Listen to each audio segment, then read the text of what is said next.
Hi all, ഐപ്ലസിൻ്റെ പുതിയൊരു video ക്ലാസ്സിലേക്ക് എല്ലാവർക്കും സ്വാഗതം. നമ്മൾ ഇൻസ്പെക്ടറുമായിട്ട് ബന്ധപ്പെട്ട ക്വസ്റ്റ്യൻ സീരീസ് വീണ്ടും കണ്ടിന്യൂ ചെയ്യുകയാണ് കേട്ടോ. പിന്നെ നമ്മൾ ആദ്യത്തെ ക്വസ്റ്റ്യൻ എന്താണ്? ജനറൽ കൗൺസിൽ ഓഫ് NCDC അല്ലേ?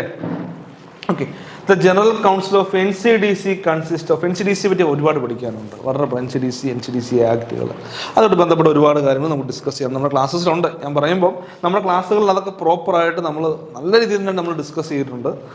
ഓക്കെ, അപ്പോൾ നമുക്ക് നോക്കാം. ഇപ്പോൾ NCDCയുടെ ജനറൽ കൗൺസിലിൽ എത്ര അംഗങ്ങളാണെന്നല്ലേ? ഓപ്ഷൻ എയിൽ പറയുന്നത് 12, ഓപ്ഷൻ ബി പറയുന്നത് 15, ഓപ്ഷൻ സി പറയുന്നത് 51 ആൻഡ് ഓപ്ഷൻ ഡി പറയുന്നത് 13 അല്ലേ? General council of NCDC, general council of NCDC consist of എത്രയാണ്? ഓപ്ഷൻ സി 51 ആണ് അല്ലേ? ഓക്കെ, NCDC വളരെ പ്രധാനപ്പെട്ട, NCDC ഇമ്പോർട്ടൻ്റ് ആണ്. NCUI, NDDB ഇതൊക്കെ നമുക്ക് വളരെ പ്രധാനപ്പെട്ട പഠിക്കേണ്ടതാണ്. അപ്പോൾ ഓർത്ത് നോക്കുക, general council of NCDC consist of 51 members എന്ന് ഓർത്ത് നോക്കുക കേട്ടോ. 51 നമ്മുടെ ക്ലാസ്സിലുണ്ട് കേട്ടോ. ഞാൻ അതിന് സ്പീഡിൽ പോവല്ല, നമ്മുടെ ക്ലാസ്സുകളിൽ ഇത് വളരെ വിശദമായിട്ടുണ്ട്. നമ്മുടെ കോഴ്സിൽ നമ്മൾ പ്രൊവൈഡ് ചെയ്യുന്ന കോഴ്സിൽ ഇതിനെപ്പറ്റിയൊക്കെ വളരെ വിശദമായിട്ട് വളരെയധികം വിശദമായിട്ടുണ്ടെന്ന് ഓർത്ത് നോക്കുക. അപ്പോൾ general council of NCDC consist of എത്രയാണ്? 51 മെമ്പേഴ്സ് ആണെന്ന് ഓർത്ത് നോക്കുക കേട്ടോ. എത്രയാണ്? 51 മെമ്പേഴ്സ്. ഓക്കെ, 51 മെമ്പർമാരടങ്ങുന്നതാണ് നമ്മൾ general council NCDC, national cooperative development കോർപ്പറേഷൻ്റെ അല്ലേ? നാഷണൽ കോപ്പറേറ്റീവ് ഡെവലപ്മെൻറ്റ് കോർപ്പറേഷൻ്റെ ജനറൽ കൗൺസിൽ 51 പേര് ഉണ്ടാകുന്ന ഓർത്ത് വെക്കുക. രണ്ടാമത്തെ ക്വസ്റ്റ്യൻ ആണ്, the reasons for the 97th constitutional amendment act of 2000 are. Okay, 97th constitution അല്ലേ പറയുക, കോൺസ്റ്റിറ്റ്യൂഷൻ അമെൻമെൻറ്റ് ചെയ്തു. അപ്പോൾ അതിൻ്റെ റീസൺ എന്തൊക്കെ നമ്മൾ നോക്കിയാലോ? കോർപ്പറേഷനോട് ബന്ധപ്പെട്ട കുറച്ച് കാര്യങ്ങൾ നമുക്ക് ഡിസ്കസ് ചെയ്യും. എന്താണ്? Over the years the cooperative sector has made significant contribution to various sector of national economy. അപ്പോൾ നമ്മുടെ നാഷണൽ എക്കണോമിക്ക് എന്താണ്, വർഷങ്ങളായിട്ട് കോപ്പറേറ്റീവ് സെക്ടർ നല്ല രീതിയിലുള്ള കോൺട്രിബ്യൂഷൻസ് നടത്തുന്നുണ്ടായിരുന്നു. ഓക്കെ, രണ്ടാമത് പറയുന്നുണ്ട്, it has achieved large growth. ഇപ്പോൾ കോപ്പറേറ്റീവ് സെക്ടർ എന്ന് പറയുന്ന സഹകരണ സെക്ടറിലെ ആ ഒരു ഏരിയ എന്താണ്, വളരെ വലിയ ഒരു രീതിയിലുള്ള ഒരു ഗ്രോത്ത് അച്ചീവ് ചെയ്തിട്ടുണ്ട്. നല്ല രീതിയിലുള്ള ഒരു വളർച്ച അവർ ലക്ഷ്യം അച്ചീവ് ചെയ്തെന്ന് പറയുന്നുണ്ട്. 3, but it has shown weakness in safeguarding the interest of the members and fulfilment of object for which these institution were organised. പക്ഷേ അവിടെ ചെറിയ പ്രശ്നങ്ങളുണ്ട് അല്ലേ? ബട്ട് എന്താണ്? It has shown weakness in safeguarding the interest of the member and fulfilment of the object. അതായത് അവിടുത്തെ മെമ്പർമാരുടെ താല്പര്യങ്ങൾ സംരക്ഷിക്കാൻ പറ്റാത്ത അവസ്ഥ അല്ലേ?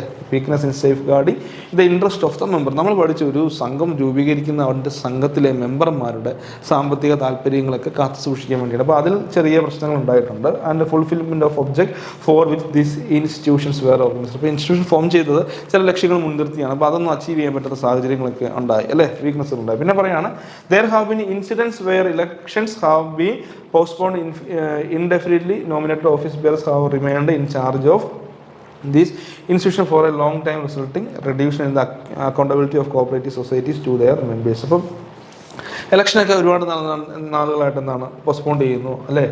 എന്ത് പറയുക, nominated office bearers have remind. അപ്പോൾ അവിടുത്തെ ഓഫീസ് ബിയറേഴ്സ് അവരങ്ങനെ തന്നെ ഇത് ചെയ്യുന്നു. അപ്പോൾ ആ രീതി വരുമ്പോൾ നമുക്കറിയാം, നമുക്ക് സമയാസമയങ്ങളിൽ നമ്മൾ ഇലക്ഷൻ നടത്തിയ കാര്യങ്ങൾ ചെയ്യണം അല്ലേ? സമയാസമയങ്ങളിൽ നമ്മൾ ഇലക്ഷൻസും കാര്യങ്ങളൊക്കെ നടത്തിയെങ്കിൽ മാത്രം നമ്മുടെ അടുത്ത കാര്യങ്ങൾ നല്ല ആക്യുറേറ്റ് ആയിട്ട് പോകുള്ളൂ. അല്ലെങ്കിൽ വർഷങ്ങളായിട്ടൊരു ഇലക്ഷൻ ഒന്നും ഇല്ലെങ്കിൽ ഇരിക്കുന്നവർ തന്നെ എന്ത് ചെയ്യുക, അവർ അവിടെ നശിപ്പിച്ചിട്ട് ഇറങ്ങത്തുള്ളൂ അല്ലേ? ശരിയല്ലേ? അപ്പോൾ പ്രോപ്പർ ടൈമിൽ ഇലക്ഷൻസ് ഒക്കെ നമ്മൾ നടത്തിയിരിക്കണം.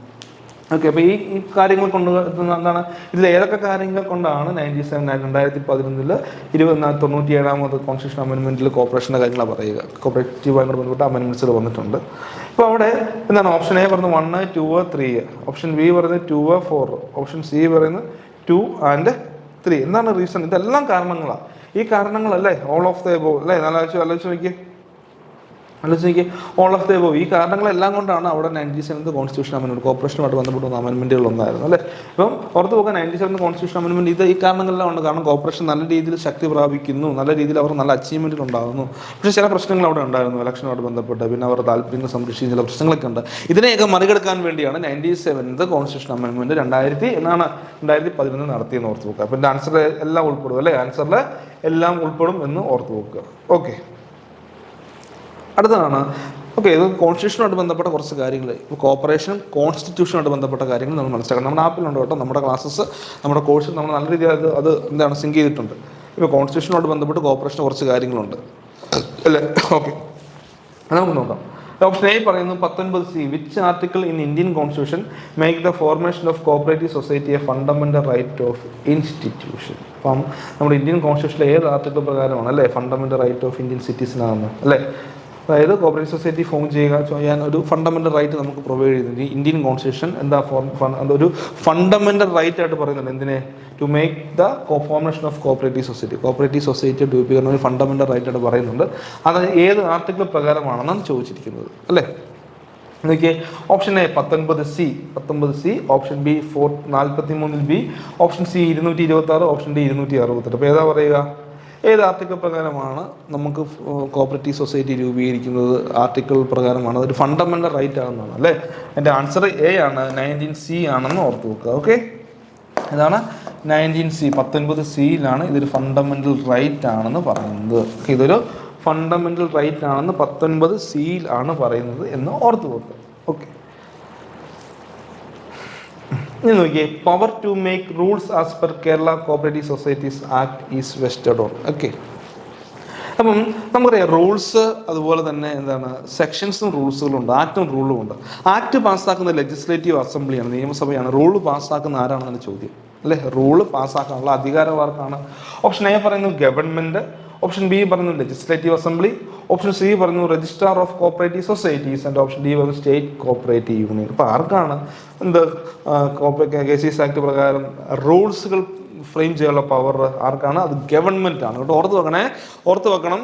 ആക്ട് പാസ്സാക്കുന്നത് നിയമസഭയാണ്, ലെജിസ്ലേറ്റീവ് അസംബ്ലി നിയമസഭയാണെങ്കിൽ റൂള് പാസ്സാക്കുന്നത് തനത് ഗവൺമെൻറ്റാണ്. ഇപ്പോൾ ആക്ട് റൂളുമായിട്ട് ചില കാര്യങ്ങളിൽ നമ്മൾ ചോദിക്കാറുണ്ട്. ചില കാര്യങ്ങളിൽ ആക്ട് റൂളിലും പല കാര്യങ്ങളാണ് പറയുന്നത് അല്ലേ? ഒന്നിനെ തന്നെ സംബന്ധിച്ച് ഇപ്പോൾ നമ്മൾ രജിസ്ട്രേഷൻ റെഫ്യൂസ് ചെയ്യുകയാണെങ്കിൽ ആക്ട് പ്രകാരം 7 ദിവസം, റൂള് പ്രകാരം 15 ദിവസം.